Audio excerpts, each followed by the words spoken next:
আসসালামু আলাইকুম। Hello everyone. আশা করছি যে যেখান থেকে আমাদের আজকের ব্লগটি দেখছেন সবাই খুব ভালো আছেন। আলহামদুলিল্লাহ আপনাদের দোয়া এবং আল্লাহর রহমতে আমরাও খুব ভালো আছি। চলে আসলাম আরেকটি নতুন ব্লগ নিয়ে আপনাদের সামনে। আমি ফারহানা, ব্লগ বাই সেহেরস মম থেকে। আজকের ব্লগে আপনাদের সাথে আমাদের ফ্ল্যাটের কিছু কাজ শেয়ার করব, যেগুলো আমরা ফিনিশিংয়ের সময় শুরু করেছিলাম। আমাদের এই বাড়িটা যৌথভাবে জায়গা কিনে তারপর করা।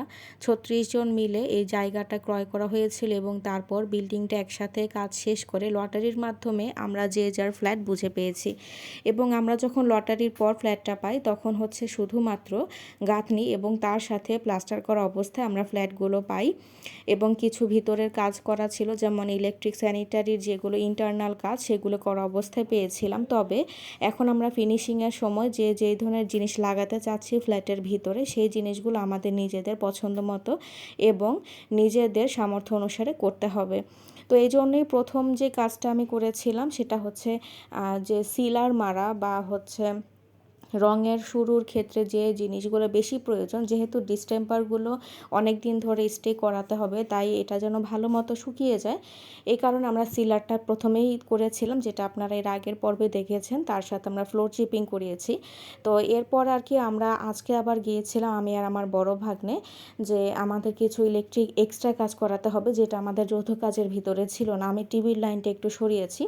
এ কারণেই যে ভাইকে দেখতে পাচ্ছেন কাজ করছে, উনি আমার বাবার বাড়ির সমস্ত ইলেকট্রিক্যাল কাজ করেছিলেন। লোকটা খুবই ভালো মানুষ। তো ভাইকে আমি রিকোয়েস্ট করেছিলাম যে আমাকে একটু এক্সট্রা কাজ করে দিতে হবে। তো এই কারণে ভাইকে সাথে করে নিয়ে যাওয়াতে আমাদের কিছু জিনিসপত্রের প্রয়োজন হয়েছে, পাইপ, তারপরে এক্সট্রা আরও কিছু জিনিস, যেগুলো এই জিনিসটা করতে প্রয়োজন পড়বে। তো ভাইয়ের সাথে প্রথমেই আমরা মার্কেটে নেমে জিনিসগুলো কেনাকাটা করে তারপর আমি ভাইকে রওনা করে দিয়েছিলাম যে আপনি ফ্ল্যাটে গিয়ে কাজটা শুরু করেন, আমি লাঞ্চটা শেষ করে আপনার জন্য খাবার কিনে নিয়ে আসব। তো এই জন্যই আর কি দেখতেই পেয়েছিলেন ব্লগের একদম শুরুর দিকে যে আমি দোকানে গিয়ে কিছু জিনিসপত্র কিনেছি। কী কী কেনা হয়েছে সেটা অবশ্য শেয়ার করিনি, কারণ ওগুলো ইলেকট্রিক্যাল টুকটাক কিছু জিনিস আমি অতটা ভালো বুঝি না। ভাইকে সাথে করে এজন্যই নিয়ে গিয়েছিলাম যে আপনার যেটা প্রয়োজন সেভাবে করবেন। তো ভাই এসে তার কাজে লেগে গেছে। এদিকে আমি আর আমার ভাগ্নের লাঞ্চ শেষ করে তার জন্য খাবারটা নিয়ে এসেছি। উনি এখন নিচে হাত মুখ ধুয়ে খেতে যাবে। তো আমাদের ফ্ল্যাটের বাইরের দিকটা তখনও দেখতে পাচ্ছেন অনেকটা ইনকমপ্লিট ছিল। লিফটের দরজা তখনও মানে পলি করা ছিল, তখনও লিফট রেডি না, জাস্ট বসানো হচ্ছিল। এবং আমাদের বিল্ডিংয়ের সামনের দিকটায় দেখতে পাচ্ছেন এখানে একটা বিল্ডিং অর্ধেকটা উঠেছে এবং সামনে একদম বরাবর যে জায়গাটা সেটা তখনও খালি ছিল। তবে এই জায়গাটা এখন বিল্ডিং প্রায় 3 তলা বা 4 তলা সমান হয়ে গেছে অবশ্য। তো ভিডিওটা তো অনেকখানি আগে করা, যখন আমি ফ্ল্যাটের কাজটা আর কি শুরু করেছিলাম সেই সময়। এটা বলছি গত বছর জুলাই অথবা আগস্টের পরের কথা, যখন আমাদের দেশে আন্দোলন চলছিল। সেই সময়টা আমার রঙের কাজ চলছিল। তারপরে তো অনেক দিন কাজ বন্ধ রেখেছিলাম, প্রায় 2 মাস। তারপর আর কি এই কাজগুলো আমার করা হয় এবং আমি প্রত্যেকটা কাজ অনেকটাই সময় নিয়ে খুব আস্তে ধীরে করেছি। আসলে সেভাবে বাজেটটাও একসাথে কালেক্ট করা আমার পক্ষে সম্ভব ছিল না, তাই ভেবেছি যেরকমভাবে আমি ফ্ল্যাটের কিস্তিগুলো আস্তে আস্তে দিয়ে এই পর্যন্ত এসেছি, সেরকমভাবেই আমাদের ফ্ল্যাটের যে বাকি কাজগুলো সেগুলোও আমি মাসে মাসে একটু একটু করে করব। তো এভাবেও কিন্তু আমার প্রায় অনেকটা সময় লেগে গেছে, প্রায় 6 থেকে 7 মাসের মতো সময় লেগেছে।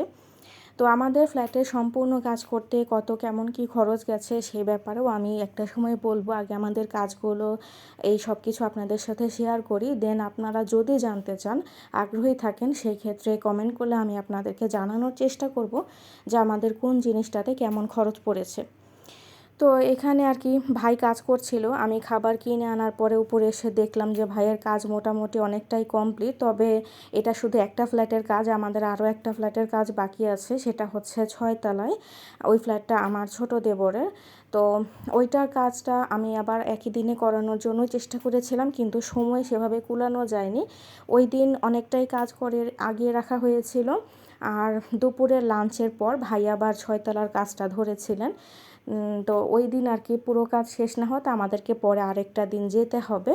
তো এই জন্য বললাম যে সমস্যা নেই, যতটুকু আপনি পারেন ততটুকুই করেন। তো ওইখান থেকে ফিরতে আমার অনেকটা রাত হয়ে গিয়েছিল, তাই তখন আর আমি বাসায় ফিরতে পারিনি। আমার ভাগ্নের সাথে আপুর বাসায় চলে এসেছিলাম। সকালবেলা ঘুম থেকে উঠেই দেখি এত বৃষ্টি, কিন্তু আসলে সত্যি বলতে সারা রাত তেমন একটা ঘুম হয়নি, মেয়ের জন্য খুব মন খারাপ ছিল। তাই ঘুম থেকে উঠেই অনেক সকালবেলায় উঠে গিয়েছিলাম বাসায় যাব। উঠে দেখলাম যে বাইরে প্রচণ্ড বৃষ্টি হচ্ছে। আপু বলল যে দেরি করে যাও, কিন্তু আমার আসলে ভালো লাগছিল না। মেয়েকে বাসায় রেখে চলে আসছে, আমার বাসায় চলে যাওয়ার কথা ছিল। আমি জানি আমার মেয়ে অপেক্ষা করে থাকবে। বাসায় এসে শুনলাম যে ঠিক তাই হয়েছে। সে বারবার রাতে উঠে নাকি আমার আম্মুর রুম থেকে আমার রুমে এসে বারবার চেক করেছে যে আমি আসছি কি না। তো কিছু বলবে না, কিন্তু মন খারাপ করে থাকবে। তাই আমি সকাল সকালই আম্পুর বাসা থেকে নাস্তা করে বের হয়ে যাব। একটু বৃষ্টিটা কমলেই তারপর সাথে সাথে আমি বের হব।